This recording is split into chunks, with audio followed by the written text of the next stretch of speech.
செங்கல்பட்டு மாவட்டம் மறைமலை நகர் அடுத்த திருக்கச்சூர் பகுதியில் வசித்து வருபவர் கார்த்திகேயன். அவரது மகள் சாமினி தனியார் பள்ளியில் 4ஆம் வகுப்பு படித்து வருகிறார்.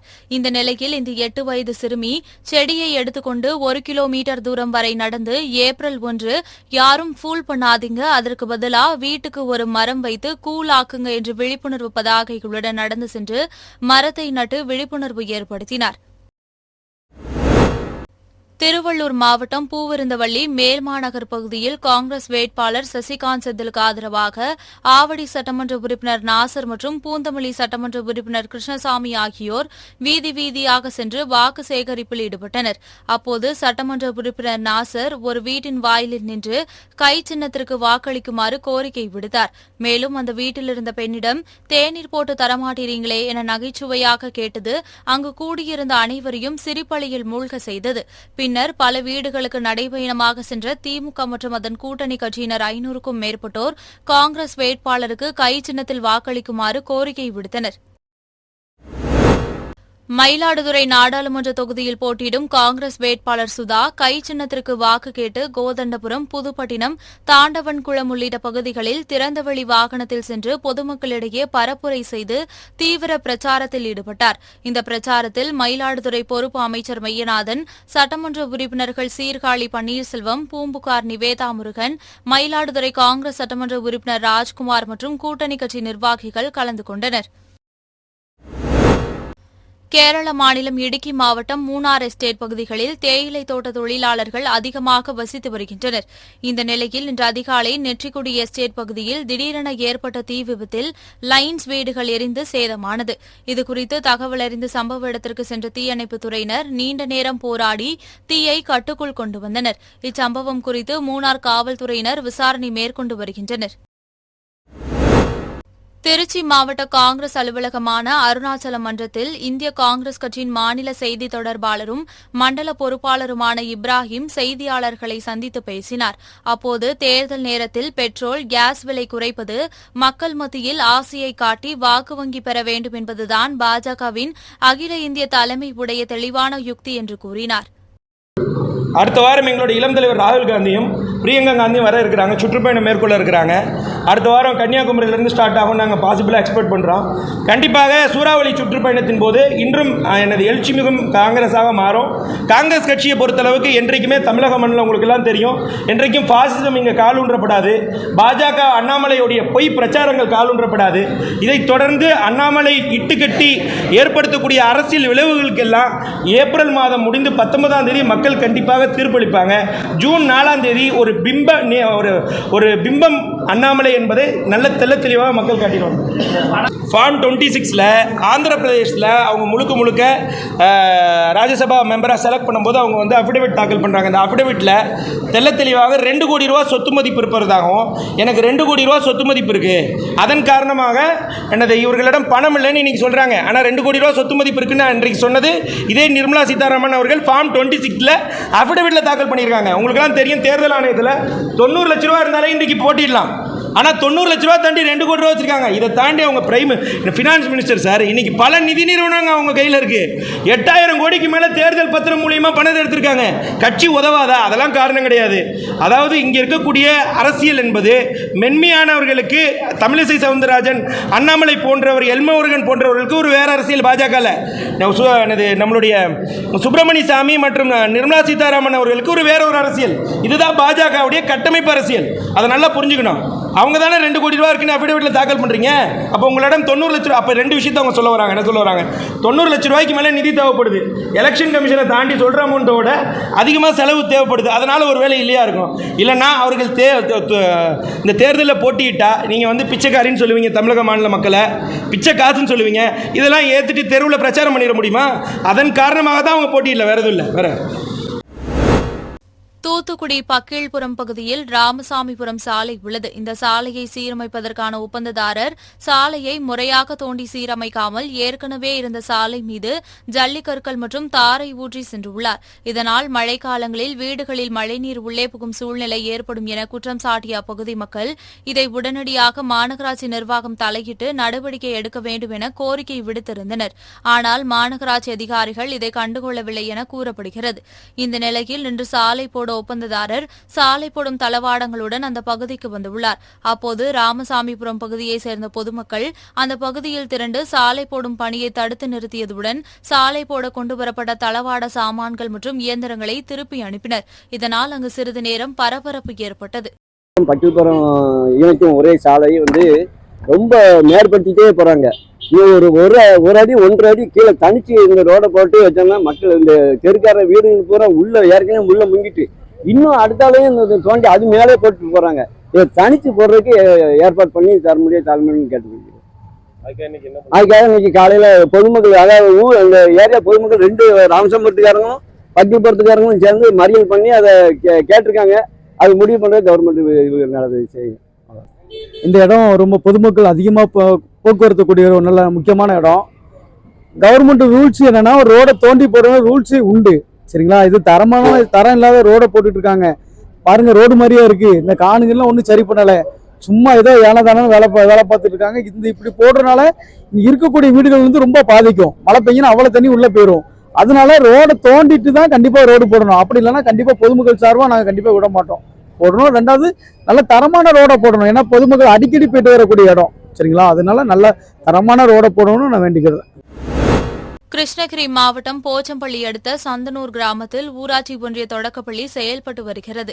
இந்த பள்ளியில் கடந்த வியாழக்கிழமையன்று காம்பவுண்ட் சுவர் கட்டுவதற்காக ஜேசிபி இயந்திரத்தின் மூலமாக பள்ளம் தோண்டப்பட்டது. அப்போது ஒரு கற்படுக்கைக்கு கீழே ஒரு பெரிய சுடுமண் குடுவை, 4 சிறிய சுடுமண் குடுவை என 5 மண் குடுவைகள் இருந்ததாக கூறப்படுகிறது. இதுகுறித்து தகவல் அறிந்த போச்சம்பள்ளி வட்டாட்சியர் மகேந்திரன், பாரூர் வருவாய் ஆய்வாளர் சசிகுமார், புளியம்பட்டி கிராம நிர்வாக அலுவலர் கௌரிசங்கர் ஆகியோர் பள்ளிக்கு சென்று விசாரணை நடத்தி மண்பானைகளை பறிமுதல் செய்து வட்டாட்சியர் அலுவலகம் எடுத்து சென்று விசாரணை மேற்கொண்டு வருகின்றனர்.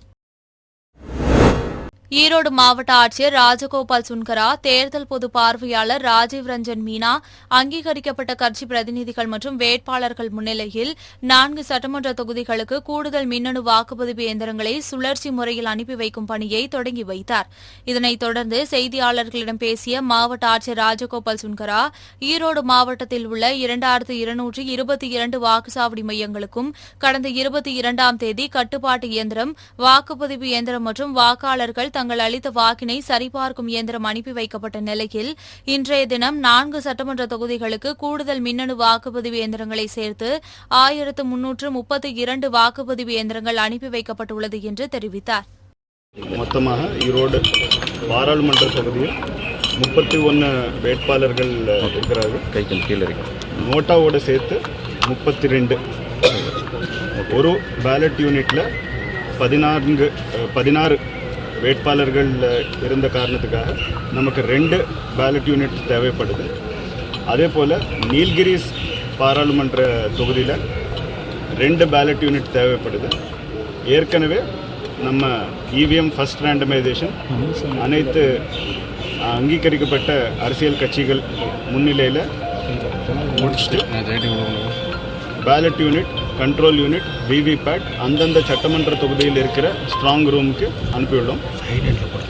கூடுதல் தேவையின் அடிப்படையில் ஈரோடு ஈஸ்ட், ஈரோடு வெஸ்ட், பவானிசாகர் மற்றும் மடக்குறிச்சி தொகுதிகளுக்கு இன்றைய தினம் 1332 பேலட் யூனிட் மட்டும் நம்ம பிரித்து கொடுத்துட போகிறோம்.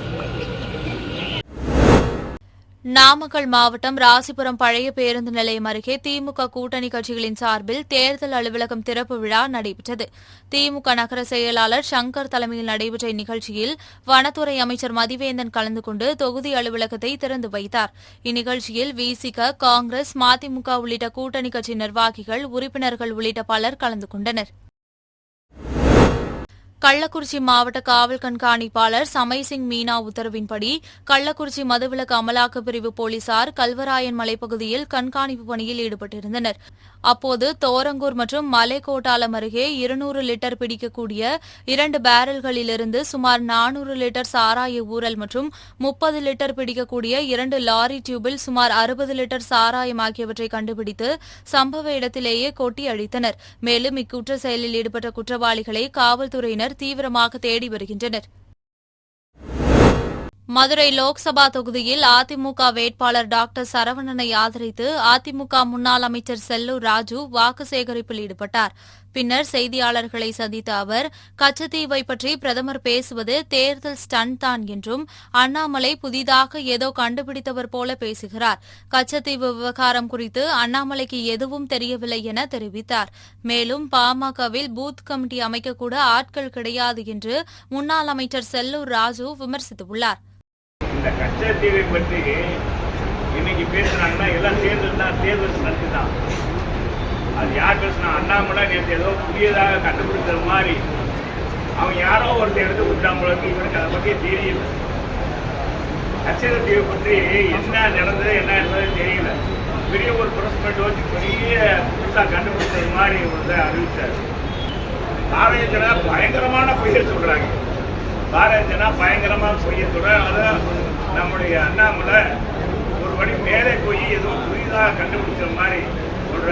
சரி, நான் கேட்கிறேன், மோடிஜி அவர்கள் 10 ஆண்டுகள் ஆகிடுச்சு, பாரத பிரதமர் ஆகி. சரி, அதுக்கு மேலே வாஜ்பாய் இருந்தாங்க, அன்புமணி ராமதாஸ் அவங்க இங்கேயும் அங்கேயும் பேரம் பேசி எங்கே கிடைக்குதோ, எங்கே தங்களுக்கு அதிகமான இது கிடைக்குதோ, தொகை கிடைக்குதோ, ராஜ்யசபா சீட்டு கிடைக்கும், எது கிடைக்கும் அப்படின்னு பார்த்துட்டு போடுவாங்க. அந்த குடும்பம் மட்டுமே அந்தனையும் இன்னைக்கு எப்படி கலைஞர் குடும்பமோ அது மாதிரி ராமதாஸ் குடும்பம். அவர் சொன்னார், ராமதாஸ் அவர் கட்சியாக இருக்கும்போது சொன்னார், என் குடும்பத்தில் யார் வரமாட்டாங்க அப்படின்னு தான் முச்சந்தியில் வந்து என்னை சவுக்கால் அடிங்கன்னு சொன்னார் நம்ம டாக்டர் மருத்துவர். நீங்கள் அந்த பத்திரிகையை பாருங்கள். இன்னைக்கு அன்புமணி ராமதாஸுக்கு தான் நீ அவருடைய சொன்னது தான் இன்னைக்கு ராமதாஸ் ஏற்றுக்கல அந்த கூட்டணியை பாராட்டு. ஆனால் அன்புமணி ராமதாஸ் கேட்டுக்கொண்டதை அவர் வற்புறுத்தல் கணக்கு தான் அந்த கூட்டணியை சேர்ந்துருக்கு. எனவே ராமதாஸ் அன்புமணி ராமதாஸ் பேச்செல்லாம் ஒரு பெரிய பேச்சாக இருந்தேன். அவர் விரக்தியில பேசுறார். இன்னைக்கு தான் தெரியும், கலைஞர் அவர்கள் போகும்போது தான் தெரியும், பாட்டாளி மக்கள் கட்சியே இன்னைக்கு அவங்க என்ன அவங்களுடைய துணைவியா இருக்கு சௌமியா அன்புமணி கூட வேலை பார்க்கறது பூத் கமிட்டியே இல்லைன்னு சொல்றாங்க. இதை கேட்டுட்டு அவர் குறித்து போய் பேசுறாரு. எங்க அம்மா பாட்டாளி மக்கள். சரி, நான் கேட்கிறேன், அவர் பார்த்து அவர் கட்டலைங்க, ஒரு வயசாகி போச்சு, மகன் தானே கேட்கணும். என்னப்பா உங்கள் வீட்டில் என்ன, உங்கள் வீட்டில் உங்கள் அப்பா சொல்கிறது நீ கேட்ப, நீ கேட்க மாட்டீங்களா? அவரை எப்படி அது கேட்க மாட்டார். அதனால அப்பா வந்து இன்னைக்கு என்ன செய்யணும், மகன் சரி மகன் இப்படி சொல்லிட்டு அந்த முடிவு எடுத்துட்டார், நம்ம ஆணை எடுத்தோம்னா இதான் வயசு ஆகி போச்சு நம்ம தான் சொல்றது. அதனால அவர் ஏதோ ஒத்துக்கிட்டார். எப்படியே சேலம் அதிமுக வேட்பாளர் விக்னேஷ் வீரபாண்டி ஆட்டையாம்பட்டி உள்ளிட்ட பல்வேறு ஊராட்சிகளில் வாக்கு சேகரித்தார். அப்பொழுது அவர் பின் வந்த 20க்கும் மேற்பட்ட கார்கள் பிரதான சாலையிலேயே நிறுத்தி வைக்கப்பட்டதால் கடும் போக்குவரத்து நெரிசல் ஏற்பட்டது. இதனால் சேலத்திலிருந்து ஆட்டையாம்பட்டி, ஈரோடு, திருச்செங்கோடு உள்ளிட்ட பகுதிகளுக்கு செல்லும் பேருந்துகளும் போக்குவரத்து நெரிசலில் சிக்கியது.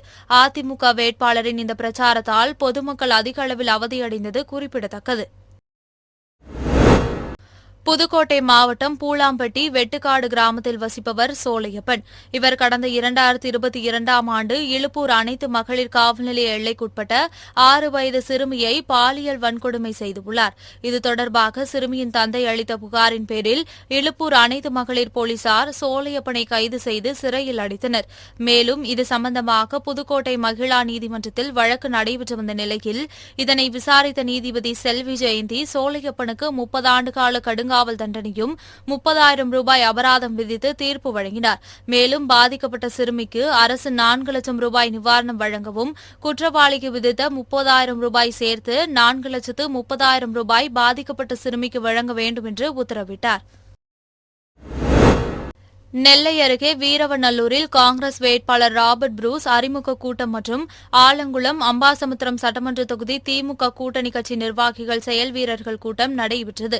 இக்கூட்டத்தில் நிதித்துறை அமைச்சர் தங்கம் தென்னரசு சிறப்பு அழைப்பாளராக கலந்து கொண்டு சிறப்புரையாற்றினார். அப்போது பேசிய அவர், இந்த முறை மோடி ஆட்சிக்கு வந்தால் நாட்டில் ஜனநாயக ஆட்சி மடிந்து போகும், ஜனநாயகத்தின் குரல் வலை நெரிக்கப்படும், மக்கள் வாக்களிக்கக்கூடிய ஒட்டுமொத்த உரிமையையும் இழந்து மக்களாட்சிக்கு பதிலாக மன்னராட்சி ஏற்படும் என்ற அபாயத்தை மக்களிடம் செயல் வீரர்களாகிய நீங்கள் கொண்டு செல்ல வேண்டும் என்று கூறினார். மோடி 3 நாளைக்கு ஒரு முறை தமிழ்நாட்டுக்கு வருகிறார், எனக்கு மகிழ்ச்சி. ஆனால் ஏன் வருகிறார் என்ற கேள்வியை நான் எழுப்புகிற போதுதான் மக்கள் உயரப்படுகிற போது பாரத பிரதமர் இங்கே வந்திருந்தால் நான் 2 முன்னுக்கு எடுத்திருப்பேன். திருநெல்வேலி வெள்ளத்தாலே பாதிக்கப்பட்ட போது அவர் இங்கே வந்திருந்தால் நான் அவரை வரவேற்றிருப்பேன். தாமிரபரணி நதியிலே 1,50,000 கன அடி தண்ணீர் வந்து திருநெல்வேலியும் மூழ்கிவிடும், அதன் போக்கை ஏற்கக்கூடிய அத்தனை கிராமங்களும் அழிந்துவிடும் என்கிற ஒரு நிலை வந்திருந்த போது பதவித்து போய் நம்முடைய பாரத பிரதமர் வந்திருந்தால் இன்றைக்கு அவர்களுடைய வாக்குகள் அளிப்பதிலே தவறுகளை நாங்கள் சொல்வோம். ஆனால் தோழர்கள் எண்ணிப்பார்கள். இந்த நாடே தண்ணீரில் மூழ்கி தத்தளித்துக் கொண்டிருக்கின்ற போது இங்கே இதை கூட பார்க்காதவர்கள் இன்றைக்கு உங்களிடத்தில் வாக்குகள் கேட்டு வருகிறார்கள். அது மாத்திரமல்ல, மிக கடுமையாக பாதிக்கப்பட்டோம். ஒரு முறை புயல் அல்ல, தொடர்ந்து 2 முறை மிகப்பெரிய புயல் வெள்ளத்தாலே தமிழ்நாடு தத்தளித்து தண்ணீரை மூடிய போது மத்திய சர்க்காரிலிருந்து ஒரு நயா பைசா கூட உங்களுக்காக உதவிகள் நீட்டாதவர்கள் இன்றைக்கு உங்களிடத்தில் வாக்குகள் கேட்டு வருகிறார்கள் சொன்னால் நீங்கள் புறந்தர வேண்டியவர்கள். 10 ஆண்டு காலம் மோடியினுடைய ஆட்சியில் நாடு படாத பாடுபட்டிருக்கிறது என்பதை எடுத்துக் கொள்ளுங்கள். இந்த முறையும் மோடி ஆட்சிக்கு வருவார் என்று சொன்னால் இந்த நாட்டிலே ஜனநாயக ஆட்சி மறைந்து ஜனநாயகத்துடைய குரல்முறை நெருக்கப்பட்டு மக்கள் வாக்களிக்கக்கூடிய உரிமையை கூட ஒட்டுமொத்தமாக இழந்து. தூத்துக்குடி மாவட்டம் கோவில்பட்டி சுபாநகர் பிள்ளையார் கோவில் தெருவை சேர்ந்தவர் அப்பாசாமி சதீஷ்குமார் மதுரை அருகே உள்ள அரசு பள்ளியில் ஆசிரியராக பணியாற்றி வருகிறார். இவர் தனது குடும்பத்தினர் வீட்டை பூட்டிவிட்டு திருநெல்வேலிக்கு சென்றுவிட்டு வீடு திரும்பினர். அப்போது வீட்டின் பூட்டு உடைக்கப்பட்டிருப்பதைக் கண்டு அதிர்ச்சியடைந்து உள்ளே சென்று பார்த்துள்ளனர். அப்போது பீரோ மற்றும் அலமாரியில் இருந்த சதீஷ்குமாருக்கு சொந்தமான 50 சவரன் நகை மற்றும் ராஜபாளையத்தை சேர்ந்த அவரது உறவினரான பிரிய ரூபாவதிக்கு சொந்தமான 50 சவரன் நகை திருடு போயிருப்பது தெரியவந்தது. இதுகுறித்து சதீஷ்குமார் அளித்த தகவலின் பேரில் டிஎஸ்பி வெங்கடேஷ் தலைமையில் மேற்கு காவல் நிலைய போலீசார் சம்பவ இடத்திற்கு சென்று பார்வையிட்டு விசாரணை மேற்கொண்டு வருகின்றனர். சேலம் இளம்பிள்ளை அருகே சித்தர்கோவில் பகுதியில் தேர்தல் கூடுதல் பறக்கும்படை அலுவலர் ஜீவானந்தம் தலைமையிலான குழுவினர் வாகன சோதனையில் ஈடுபட்டனர். அப்போது அந்த வழியாக வந்த இருசக்கர வாகனத்தை நிறுத்தி பறக்கும் படையினர் சோதனை செய்தனர். அதில் முருகம்பட்டியைச் சேர்ந்த சரவணன் என்பவர் உரிய ஆவணமின்றி கொண்டு வந்த 5,50,000 பணத்தை அதிகாரிகள் பறிமுதல் செய்து சங்ககிரி கூடுதல் உதவி தேர்தல் நடத்தும் அலுவலர் லோகநாயகியிடம் ஒப்படைத்தனர். கிருஷ்ணகிரி மாவட்டம் போச்சம்பள்ளி அடுத்த மத்தூர் அருகே உள்ள மலையாண்டஹள்ளி கிராமத்தில் சுமார் 4 மணி நேரத்துக்கும் மேலாக பெண் ஒருவர் கிராமம் முழுவதுமாக சுற்றி வந்துள்ளார். இதனை கண்ட அப்பகுதி மக்கள் அவர் குழந்தை கடத்தும் கும்பலை சேர்ந்தவர் என்று சந்தேகித்து அவரை பிடித்து மத்தூர் காவல் நிலையத்தில் ஒப்படைத்தனர். பின்னர் அந்த பெண்ணிடம் போலீசார் நடத்திய விசாரணையில் அவர் தருமபுரி மாவட்டம் கம்பைநல்லூர் அருகே உள்ள ஜே நகர் பகுதியைச் சேர்ந்த தனபால் என்பவரது மனைவி வள்ளி என்பதும் இவர் கம்பைநல்லூரில் பழைய இரும்பு பிளாஸ்டிக் வாங்கும் கடை வைத்திருப்பதும் தெரியவந்தது. பின்னர் அந்த பெண்ணை உறவினர்களிடம் போலீசார் ஒப்படைத்தனர். விழுப்புரம் நாடாளுமன்ற தொகுதியில் திமுக கூட்டணி செயல் வீரர்கள் கூட்டம் உளுந்தூர்பேட்டையில் நடைபெற்றது. கூட்டத்தில் அமைச்சர் ஏவா வேலு கலந்து கொண்டு விழுப்புரம் தொகுதி விடுதலை சிறுத்தைகள் கட்சி வேட்பாளர் துரை ரவிக்குமாரை அறிமுகம் செய்து பானை சின்னத்திற்கு வாக்கு கேட்டு ஆதரவு திரட்டினார். அப்போது கூட்டத்தில் பேசிய அமைச்சர் ஏவா வேலு, தமிழர்களின் பண்பாட்டு அடையாளம்தான் பானை, அந்த சின்னம்தான் இந்த தொகுதியில் நமக்கு கிடைத்துள்ளது என்றும் தமிழகம் தொடர்ந்து முன்னேற திமுக தலைமையிலான மதசார்பற்ற முற்போக்கு கூட்டணி சார்பில் போட்டியிடும் விடுதலை சிறுத்தைகள் கட்சி வேட்பாளர் எழுத்தாளர் ரவிக்குமார் அவர்களுக்கு பானை சின்னத்தில் வாக்களிக்க வேண்டும் என கேட்டுக் கொண்டார். நெல்லை பாராளுமன்ற தொகுதியில் இந்தியா கூட்டணி சார்பில் போட்டியிடும் காங்கிரஸ் வேட்பாளர் ராபர்ட் புரூஸ் தேர்தல் பணியாற்றும் வகையில் நெல்லை மற்றும் பாளையங்கோட்டை தொகுதியின் செயல் வீரர்கள் கூட்டம் நெல்லை கொக்கிரகுளத்தில் உள்ள தனியார் திருமண மண்டபத்தில் நெல்லை மத்திய மாவட்ட திமுக பொறுப்பாளர் TBM மைதீன்கான் தலைமையில் நடைபெற்றது. இந்த கூட்டத்தில் சிறப்பு அழைப்பாளராக காங்கிரஸ் கட்சியின் மூத்த தலைவர் தங்கபாலு கலந்து கொண்டு சிறப்புரையாற்றினார். அப்போது பேசிய அவர், தமிழகத்தில் மு.க.ஸ்டாலின் ஆட்சி பொறுப்பேற்று 2.5 ஆண்டு காலத்தில் 90% மேலாக வாக்குறுதிகளை நிறைவேற்றியுள்ளார். ஆனால் கடந்த 10 ஆண்டு கால பாஜக ஆட்சியில் தமிழகத்திற்கு எந்த திட்டமும் இல்லை. பெண்கள், விவசாயிகள், மீனவர்கள் என அனைத்து தரப்பினரும் வேதனையில் உள்ளதாகவும் பிரதமரின் மோடி மஸ்தான் வேலை தமிழகத்தில் எடுபடாது என தெரிவித்தார். தூத்துக்குடி மாவட்டம் சாத்தான்குளம் அருகே உள்ள வடக்கு உடைப்பிறப்பை சேர்ந்தவர்கள் தேவ ஆசீர்வாதம் சுசீலா ராஜநாயகி ஆகிய ஆசிரியர் தம்பதியினர் மகள் ஜெபிக்ரேஷியா. இவர் தமிழ்நாடு அரசு பணியாளர் தேர்வாணையம் நடத்தும் குரூப் 1 தேர்வில் மாநிலத்தில் 9வது இடத்தில் வெற்றி பெற்றுள்ளார். இதன் மூலம் உதவி கலெக்டர் பணியிடத்துக்கு தேர்வாகியுள்ளார். இந்நிலையில் ஜெபிக்ரேஷியாவை முன்னாள் ஒன்றிய கவுன்சிலர் கார்த்தீஸ்வரன், ஊர் பிரமுகர்கள் லிங்கவேல், செந்தில்வேல், முருகானந்தம், மாசானமுத்து மற்றும் உறவினர்கள் நேரில் சந்தித்து வாழ்த்து தெரிவித்துள்ளனர். வணக்கம், என்னோட பேர் ஜெஃபிக்ரேஷியா. நான் தூத்துக்குடி மாவட்டம். என்னோட சொந்த கிராமம் வடக்குடைப்பிறப்பு.